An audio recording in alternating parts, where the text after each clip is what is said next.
ಅದೃಶ್ರಮಸ್ಯ ಕೇತವೋ ವಿರಶ್ಮಯೋ ಜನಾನ್ ಅನು ಭ್ರಾಜಂತೋ ಅಗ್ನಯೋ ಯಥಾ. ಇದು ಈ ಋಗ್ವೇದದ ಈ ಮಂತ್ರಗುಚ್ಛ ಘಟ್ಟದ ಮೇಲಿನ ಋಗ್ವೇದಿಗಳ ಮಧ್ಯಾಹ್ನ ಸಂಧ್ಯಾವಂದನದ ಸೂರ್ಯೋಪಾಸನದಲ್ಲಿ ಉಪಯುಕ್ತ ಆಗುವಂಥದ್ದು.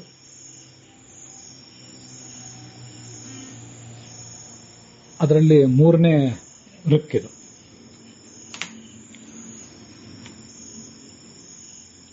ಭ್ರಾಜಂತಹ ಪ್ರಕಾಶಿಸ್ತಾ ಇರುವಂತಹ ಅಗ್ನಯ ಯಥಾ ಅಗ್ನಿಗಳು ಹೇಗೋ ಹಾಗೆ ಅಸ್ಯ ಈ ಪರಮಾತ್ಮನ ಕೇತವ ಕಿರಣಗಳು ಅಥವಾ ಆ ಸೂರ್ಯ ಪರಮಾತ್ಮನ ನಮಗೆ ತಿಳಿಸಿಕೊಡುವಂತಹ ಜ್ಞಾನಿಗಳು ಜನಾನ್ ಹುಟ್ಟಿದಂತಹ ಸಕಲ ಪ್ರಪಂಚವನ್ನು ಕೂಡ ಎಲ್ಲ ಜೀವಿಗಳನ್ನು ಕೂಡ ಅನು ಅಂದ್ರೆ ಕ್ರಮವಾಗಿ ವಿ ಅದೃಶ್ರಂ ವಿ ಅನ್ನೋದು ಉಪಸರ್ಗ ಅದೃಶ್ರಂ ಅಂತ ಕ್ರಿಯಾಪದ ಚೆನ್ನಾಗಿ ಪ್ರಕಾಶಿಸ್ತವೆ ಅಂತ ಅರ್ಥ. ಈ ಜಗತ್ತಿನಲ್ಲಿ ನಾವು ಯಾವುದೇ ವಸ್ತುವನ್ನು ನೋಡಲಿಕ್ಕೆ ನಮ್ಮ ಸುತ್ತಮುತ್ತಲಿರುವಂತಹ ಜಡ ಚೇತನ ಮೊದಲಾದ ವಸ್ತುಗಳನ್ನೆಲ್ಲ ನೋಡಲಿಕ್ಕೆ ನಮಗೆ ಅಗ್ನಿಯ ಬೆಳಕು ಬೇಕು. ಪ್ರಕಾಶಮಾನವಾದಂತಹ ಅಗ್ನಿ ಇದ್ರೆ ವಸ್ತುಗಳನ್ನು ನಾವು ನೋಡ್ಲಿಕ್ಕೆ ಸಾಧ್ಯ ಆಗ್ತದೆ. ಅಗ್ನಿ ಅಂದ್ರೆ ಈ ರಾತ್ರಿ ಹೊತ್ತು ಅಗ್ನಿ, ಹಗಲು ಹೊತ್ತಿನಲ್ಲಿ ಸೂರ್ಯನ ಬೆಳಕು, ಒಟ್ಟಾರೆ ಒಂದು ತೇಜಸ್ಸು ಅಂತ ಅರ್ಥ. ಈ ಸೂರ್ಯ ಅಥವಾ ಅಗ್ನಿ ಇವು ಈ ಜಗತ್ತನ್ನೆಲ್ಲ ನೋಡ್ಲಿಕ್ಕೆ ನಮಗೆ ಸಹಾಯ ಮಾಡ್ತವೆ. ಜಗತ್ತಿನ ಎಲ್ಲ ವಸ್ತುಗಳಲ್ಲಿ ಮೇಲೂ ಕೂಡ ಬೆಳಕನ್ನು ಚೆಲ್ಲಿ ನಮಗೆ ಅದರ ಜ್ಞಾನ ಬರುವಂತೆ ಮಾಡ್ತವೆ. ಹಾಗೇನೆ ಅಸ್ಯ ಕೇತವ, ಅಸ್ಯ ಈ ಪರಮಾತ್ಮನ ಕೇತವ ಕಿರಣಗಳು ಅಂತ ಒಂದರ್ಥ. ಸಾಯಣ ಭಾಷೆ ಇತ್ಯಾದಿ ಕಡೆಗಳಲ್ಲಿ ಕಿರಣ ಅಂತಾನೆ ಅರ್ಥ ಹೇಳ್ತಾರೆ. ಅಥವಾ ಕೇತು ಎಂಬ ಶಬ್ದಕ್ಕೆ ಜ್ಞಾನಿಗಳು ಅಂತನೂ ಅರ್ಥವನ್ನು ನೋಡಬಹುದು ಆಚಾರ್ಯ ತಿಳಿಸಿದಂತೆ. ಅದಲ್ಲದೆ ಹೋದರೆ ವೇದಗಳು ಜಗತ್ತಿನ ಸಮಸ್ತ ಚೇತನಾಚೇತನ ವಸ್ತುಗಳನ್ನು ನೋಡಲಿಕ್ಕೆ, ಸ್ಥಾವರ ಜಂಗಮಾತ್ಮಕವಾದ ವಸ್ತುಗಳನ್ನು ನೋಡಲಿಕ್ಕೆ ಈ ವೇದಗಳೇ ಪ್ರಕಾಶಿಸ್ತವೆ ಅಂತ ಅರ್ಥ. ಹೊರಗಿನ ವಸ್ತುಗಳನ್ನು ನೋಡಲಿಕ್ಕೆ ಅಗ್ನಿ ಬೇಕು, ಸೂರ್ಯನ ಬೆಳಕು ಬೇಕು. ಒಳಗಿನ ವಸ್ತುಗಳಾದಂತಹ ಆತ್ಮ, ಪರಮಾತ್ಮ ಇತ್ಯಾದಿ ಅಧ್ಯಾತ್ಮದ ವಸ್ತುಗಳೇನಿವೆ ಅವುಗಳ ಕಡೆಗೆ ಬೆಳಕು ಚೆಲ್ಲಲಿಕ್ಕೆ ಅಗ್ನಿಗೆ ಮತ್ತು ಸೂರ್ಯನಿಗಾಗೋದಿಲ್ಲ. ಅದನ್ನ ಈ ಜ್ಞಾನಿಗಳಾದವರು ಮಾಡಬೇಕು. ಅಥವಾ ವೇದಾದಿ ಶಾಸ್ತ್ರಗಳೇ ಆ ಭಗವಂತನ ಕುರಿತಾಗಿ, ಅಧ್ಯಾತ್ಮದ ಕುರಿತಾಗಿ ಬೆಳಕು ಚೆಲ್ಲಬೇಕು ಅಂತ ಹೀಗದರ ಅರ್ಥ. ಮುಂದೆ ತರಣೇರು ವಿಶ್ವದರ್ಶತಃ ಜ್ಯೋತಿಷ್ಕೃದಸಿ ಸೂರ್ಯ ವಿಶ್ವಮಾಭಾಸಿ ರೋಚನಂ ಅಂತ ಮಂತ್ರ.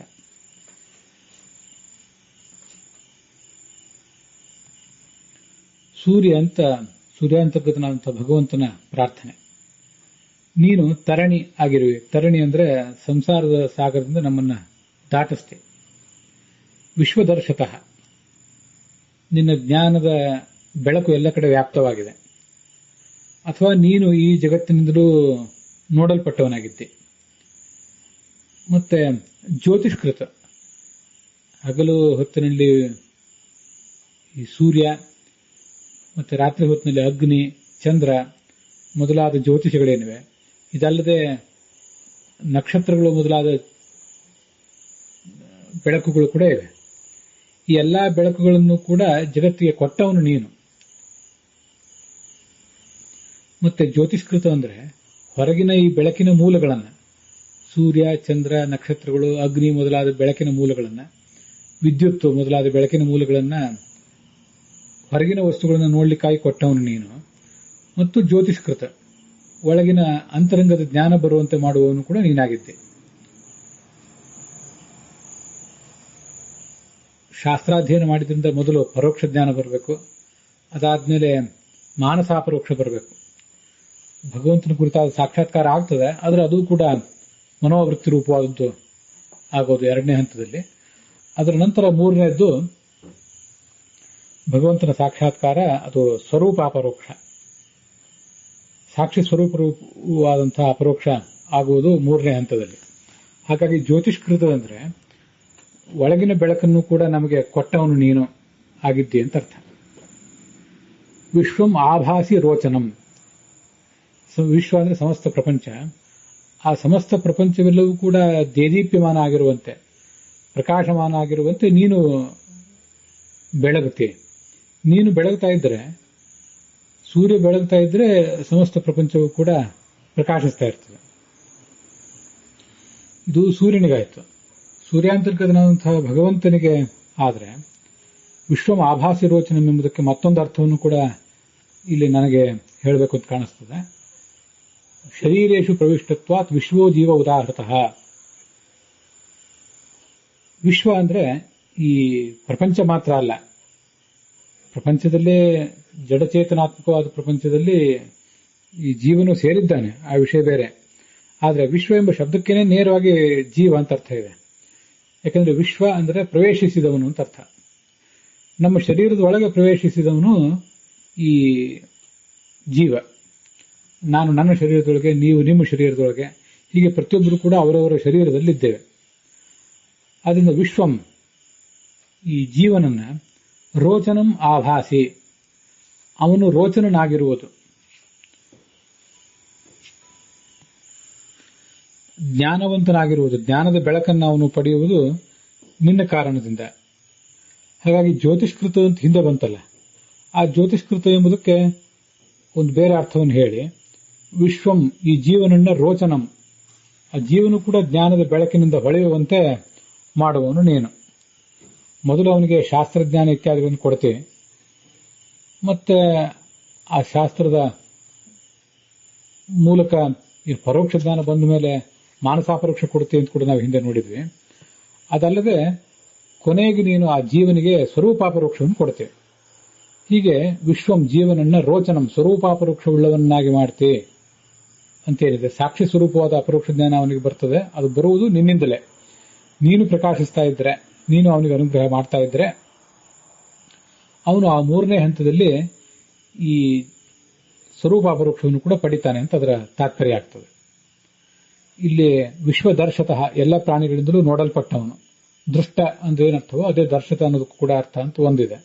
ಇನ್ನೊಂದು ದರ್ಶತಃ ತಟದೃಷ್ಟಿತ್ವಾತ್ ಅಂತ ಋಗ್ಭಾಷ್ಯದಲ್ಲಿ ಆಚಾರ್ಯ ಹೇಳುವಂತೆ, ತನ್ನ ಜ್ಞಾನದ ಬೆಳಕಿನಿಂದ ಎಲ್ಲ ಕಡೆ ವ್ಯಾಪ್ತನಾದವನು, ಜಗತ್ತಿನಲ್ಲಿರುವಂತಹ ಸಕಲ ವಸ್ತುಗಳನ್ನು ಕೂಡ ಅವನು ನೋಡಬಲ್ಲವನು. ಅವನು ಜನರಿಂದ ನೋಡಲ್ಪಟ್ಟವನು ಅನ್ನೋದು ವಿಷಯ ಬೇರೆ, ಅದಲ್ಲದೆ ಜಗತ್ತಿನ ಸಕಲ ವಸ್ತುಗಳನ್ನು ಕೂಡ ತಾನು ನೋಡುವವನು ಅಂತ ಅದಕ್ಕೆ ಋಗ್ಭಾಷ್ಯಕ್ಕೆ ಅನುಸಾರವಾಗಿ ಅರ್ಥ ಹೇಳಬಹುದು. ಮುಂದೆ ಪ್ರತ್ಯಂಗ್ ದೇವಾನಾಂ ವಿಷಃ ಪ್ರತ್ಯಂಗುದೇಶಿ ಮಾನುಷಾನ್ ಪ್ರತ್ಯಂಗ್ ವಿಶ್ವಂ ಸ್ವರ್ದೃಶೆ. ಭಗವಂತನೇ, ನೀನು ದೇವಾನಾಂ ವಿಷಃ, ದೇವಾನಾಂ ಅಂದ್ರೆ ದೇವಲೋಕದ ವಿಷಗಳು ಅಂದ್ರೆ ಪ್ರಜೆಗಳು, ಒಟ್ಟಾರೆ ದೇವತೆಗಳು, ಋಷಿಗಳು ಮೊದಲಾದವರೆಲ್ಲ, ನೀನು ಅವರಿಗೆ ಅಭಿಮುಖನಾಗಿ ಉದಯಿಸ್ತಾ ಇದ್ದೆ. ನೀನು ಉದಯಿಸಿದ್ರೆ ದೇವಲೋಕದ ಪ್ರಜೆಗಳು ಸೂರ್ಯ ನನಗೆ ಅಭಿಮುಖನಾಗಿದ್ದಾನೆ ಅಂತ ತಿಳ್ಕೊಳ್ತಾರೆ. ಪ್ರತ್ಯಂಗುದೇಶಿ ಮಾನುಷಾನ್, ಮುಂದೆ ಮಾನುಷಾನ್ ಮನುಷ್ಯರಿಗೆ ಅಭಿಮುಖನಾಗಿಯೂ ಕೂಡ ನೀನು ಉದಯಿಸ್ತಿ. ಉದೇಶಿ ಅಂದ್ರೆ ಉದಯಿಸುತ್ತಿ. ಮತ್ತೆ ವಿಶ್ವಂ ಸಮಸ್ತ, ಸ್ವಹ ಅಂದ್ರೆ ಸ್ವರ್ಲೋಕ ಅಂತ ಅರ್ಥ. ಸಾಯಣಾಚಾರ್ಯರು ಮೊದಲಾದವರು ಬರೆದಿದ್ದಾರೆ. ಸ್ವಹ ಅಂದ್ರೆ ಮುಕ್ತಲೋಕ ಅನ್ನುವ ಅರ್ಥವನ್ನ ಹೇಳಬೇಕು ಅಂತ ನನಗೆ ಕಾಣಿಸ್ತದೆ. ಮುಕ್ತಲೋಕದ ಯಾರು ನಿವಾಸಿಗಳಿದ್ದಾರೆ ಅವರಿಗೆ ಅಭಿಮುಖನಾಗಿಯೂ ಕೂಡ ನೀನು ದೃಶೆ, ಎಲ್ಲರಿಗೂ ಕಾಣುವಂತೆ ನೀನು ಉದೇಶಿ, ಕಾಣಿಸ್ತೆ. ಇದು ನಾವು ನೋಡುವಂತಹ ಈ ಸೂರ್ಯ ಗೋಲ ಇದೆಯಲ್ಲ, ಸೂರ್ಯ ಗೋಲಕ್ಕಾಗಲೇ ಸೂರ್ಯ ದೇವನಿಗಾಗಲೇ ಸಂಬಂಧಪಟ್ಟದ್ದಲ್ಲ. ಈ ದೇವಲೋಕದ ಪ್ರಜೆಗಳು, ಮನುಷ್ಯ ಲೋಕದ ನಿವಾಸಿಗಳು ಮತ್ತೆ ಮುಕ್ತ ಲೋಕದ ನಿವಾಸಿಗಳು ಅವರೆಲ್ಲರಿಗೂ ಕೂಡ ಅಭಿಮುಖನಾಗಿ ಇರುವಂಥವನು. ಯಾವತ್ತೂ ಅವರ ಕಣ್ಣೆದುರಿಗೆ ಅವನಿಗೆ ಸದಾ ಪ್ರಕಾಶಮಾನನಾಗಿರುವಂಥವನು ಸೂರ್ಯಾಂತರ್ಗತ ಭಗವಂತ. ಅದಕ್ಕಾಗಿ ಸ್ವಹ ಅಂದರೆ ಮೋಕ್ಷ ಅಂತ ಅರ್ಥ ಮಾಡಬೇಕು ಅಂತ ನನ್ನದೊಂದು ಆಲೋಚನೆ. ಜೀವರು ಸಂಸಾರದಲ್ಲಿದ್ದಾಗಲೂ ಮುಕ್ತಿಯಲ್ಲಿದ್ದಾಗಲೂ ಪ್ರತಿಯೊಬ್ಬರಿಗೂ ದೇವ, ಋಷಿ, ಪಿತೃಗಳು, ಚಕ್ರವರ್ತಿಗಳು, ಮನುಷ್ಯರು ಪ್ರತಿಯೊಬ್ಬರಿಗೂ ಕೂಡ ಸೂರ್ಯ ನನಗೆ ಅಭಿಮುಖನಾಗಿದ್ದಾನೆ ಅನ್ನುವಂಥ ಅನುಭವ ಬರ್ತದೆ. ಇಲ್ಲಿ ನಮಗೆ ಕಾಣಿಸುವುದು ಈ ಸೂರ್ಯ. ಮುಕ್ತ ಲೋಕದಲ್ಲಿ ಈ ಜಡ ಸೂರ್ಯ ಗೋಲ ಇರೋದಿಲ್ಲ. ಅಲ್ಲಿರುವುದು ಸೂರ್ಯ ಎಂಬ ಒಬ್ಬ ದೇವತೆ ಇರ್ತಾನೆ, ಮತ್ತು ಸೂರ್ಯನಾರಾಯಣ ಎಂಬ ಹೆಸರಿನ ಭಗವಂತ ಇರ್ತಾನೆ. ಸಯೇವ ಆದಿತ್ಯಗೋ ವಿಷ್ಣು ಪ್ರದ್ಯುಮ್ನ ಯಹ ಪ್ರದ್ಯುಮ್ನಾಭಿದೋ ಹರಿಃ ಸಯೇವ ಸರ್ವದೇಹೇಷು ಅನಿರುದ್ಧತನುಃ ಸ್ಥಿತಃ ಸಂಕರ್ಷಣೋ ವಾಸುದೇವಃ ಇತಿ ಏಕಃ ಸ ಚತುರ್ವಿಧಃ ಪ್ರತಿಪೂರುಷಮೇತಸ್ಮಾತ್ ಸ್ಥಿತೋ ವಿಷ್ಣುರ್ನಿಯಾಮಕಃ ಆದಿತ್ಯಾದಿಷು ಚ ಸ್ಥಿತ್ವಾ ದ್ಯೋತಕೋಸು ಪ್ರತಿಪ್ರತಿ. ಸೂರ್ಯನಲ್ಲಿ ಒಬ್ಬ ಭಗವಂತ ಇದ್ದಾನೆ. ಸೂರ್ಯನಲ್ಲಿ ಭಗವಂತನ ಒಂದು ರೂಪ ಇದೆ, ಅದಕ್ಕೆ ಪ್ರದ್ಯುಮ್ನ ಅಂತ ಹೆಸರು. ಮತ್ತೆ ನಮ್ಮೆಲ್ಲರ ಶರೀರದಲ್ಲಿರುವಂತಹ ಭಗವಂತನ ರೂಪ ಒಂದಿದೆ, ಅದಕ್ಕೆ ಅನಿರುದ್ಧ ಅಂತ ಹೆಸರು. ಪ್ರತಿಯೊಬ್ಬ ಜೀವನಲ್ಲಿ ಏನೊಂದು ಭಗವಂತನ ರೂಪ ಇದೆ, ಆಯಾ ಜೀವನಿಗೆ ನಿಯಾಮಕವಾಗಿ ಆ ರೂಪವುಳ್ಳಂತಹ ಭಗವಂತನೇ ವಿಷ್ಣುವೇ ಸೂರ್ಯನಲ್ಲೂ ಕೂಡ ಇದ್ದಾನೆ, ಇದ್ದು ಪ್ರಕಾಶಿಸ್ತಾನೆ. ಹೀಗೆ ನಮ್ಮಲ್ಲಿರುವಂತಹ ರೂಪವೇ, ನಮಗೆ ನಿಯಾಮಕವಾದಂತಹ ರೂಪವೇ ಸೂರ್ಯನಲ್ಲಿದೆ, ನಿಮಗೆ ನಿಯಾಮಕವಾದಂತಹ ರೂಪವೇ ಸೂರ್ಯನಲ್ಲಿದೆ. ಆ ಮತ್ತೊಬ್ಬರಿಗೆ ನಿಯಾಮಕವಾದಂತಹ, ಆ ಇನ್ನೊಬ್ಬರೇನು ಕಾಣ್ತಾ ಇದ್ದಾರೆ ಅವರಿಗೆ ನಿಯಾಮಕವಾದಂತಹ ರೂಪವೇ ಸೂರ್ಯನಲ್ಲಿದೆ. ಹೀಗೆ ಪ್ರತಿಯೊಬ್ಬ ಜೀವನಲ್ಲೂ ನಿಯಾಮಕವಾಗಿರುವಂತಹ ಭಗವಂತನ ರೂಪವೇ ಸೂರ್ಯನಲ್ಲೂ ಇರೋದ್ರಿಂದ ಪ್ರತಿಯೊಬ್ಬನೂ ಕೂಡ ಸೂರ್ಯ ನನಗೆ ಅಭಿಮುಖನಾಗಿದ್ದಾನೆ ಅಂತ ಹೀಗೆ ಕಾಣಿಸ್ತಾನೆ. ಈ ಜಗತ್ತಿನಲ್ಲಿ ನಾವು ಯಾವುದೇ ದೇಶದಲ್ಲಿರಲಿ, ಯಾವುದೇ ಭಾಗದಲ್ಲಿರಲಿ, ಸೂರ್ಯ ನನಗೆ ಅಭಿಮುಖನಾಗಿದ್ದಾನೆ ಅನ್ನುವಂತೆ ನಾವು ತಿಳ್ಕೋತೇವೆ. ಹಾಗೆ ಮುಕ್ತರಾದಾಗಲೂ ಕೂಡ ಭಗವಂತ ಯಾವತ್ತೂ ನನಗೆ ಅಭಿಮುಖನಾಗಿದ್ದಾನೆ, ನಮಗೆ ಕಣ್ಮುಂದೆ ಕಾಣ್ತಾ ಇದ್ದಾನೆ ಅಂತ ನಾವು ತಿಳ್ಕೊಳ್ತೇವೆ. ಭಗವಂತನ ಸಾಕ್ಷಾತ್ಕಾರ ಮುಕ್ತರಿಗೆ ಸದಾ ಆಗ್ತಾ ಇರ್ತದೆ. ಅದಕ್ಕೆ ಕಾರಣ ಏನು? ಮುಕ್ತನಾದಂತಹ ಆ ಜೀವನಿಗೆ ಅಂತರಂಗದಲ್ಲಿ ಯಾವ ಭಗವಂತ ಇರ್ತಾನೋ ಅವನಿಗೆ ನಿಯಾಮಕನಾಗಿ, ಅವನಿಗೆ ಬಿಂಬನಾಗಿ, ಅದೇ ಭಗವಂತನೇ ಆ ಮುಕ್ತ ಲೋಕದಲ್ಲಿಯೂ ಕೂಡ ಶ್ವೇತದ್ವೀಪ, ಅನಂತಾಸನ, ವೈಕುಂಠ ಇತ್ಯಾದಿ ಲೋಕಗಳಲ್ಲೂ ಇರ್ತಾನೆ. ಆದ್ದರಿಂದ ಪ್ರತಿಯೊಬ್ಬನೂ ಕೂಡ ತನಗೆ ಭಗವಂತ ಅಭಿಮುಖನೇ ಆಗಿದ್ದಾನೆ ಅಂತ ಮುಕ್ತ ಲೋಕದ ನಿವಾಸಿಯೂ ತಿಳ್ಕೋತಾನೆ. ಈ ಜಗತ್ತಿನಲ್ಲೂ ನಮಗೆ ಹಾಗೆ ಕಾಣ್ತದೆ, ಹಾಗೆ ಮುಕ್ತ ಲೋಕದಲ್ಲೂ ಕೂಡ ಕಾಣ್ತದೆ ಅಂತ ನಾವು ಈ ಮಂತ್ರವನ್ನ ನೋಡುವಾಗ ಸ್ವಹ ಎಂಬ ಶಬ್ದಕ್ಕೆ ಮುಕ್ತ ಲೋಕದ ಪರವಾಗಿ ಅರ್ಥ ಮಾಡಬೇಕು ಅಂತ ನಂದು ಒಂದು ಆಲೋಚನೆ.